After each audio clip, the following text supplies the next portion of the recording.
I really wanted to be done with this before 11 a.m., but I talk about perfectionist content.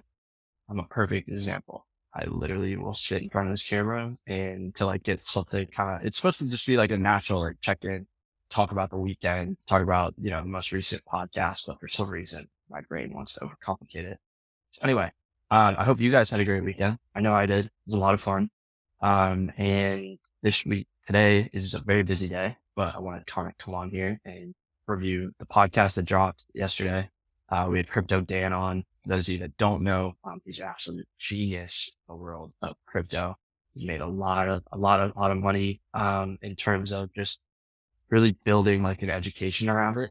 So he worked with Andrew Tate, Knoxville University. Now he works with Iman Ghazi or GCC. And we dive into, why is he on this?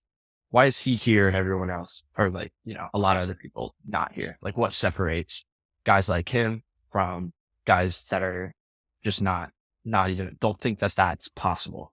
And, I think the conversation was good because it centered more into a flow state and like how you can settle into flow state is just understand that you know exactly what you need to do and you know exactly the things in your life that are limiting from, creating those consistent good habits. And at the end of the day, it's, volume negates fun. So if you do the right thing, 9 times out of 10, and you're sitting at 2 out of 10 right now, you're naturally going to be 60, 70% better than you were. You have to create that consistency. You have to really believe you can do it.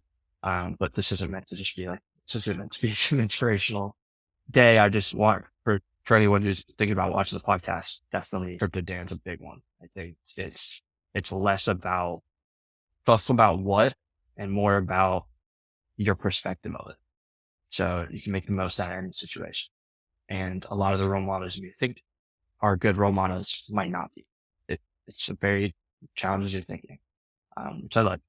And then, I think as far as the rest of the week goes, we are onboarding new team members, basically flipped our entire outreach process as far as, short form content goes, just trying to dial into the systems that are working and get more dedicated people into our system. So kind of wrote down a few things, but focus on systems that maximize skill sets.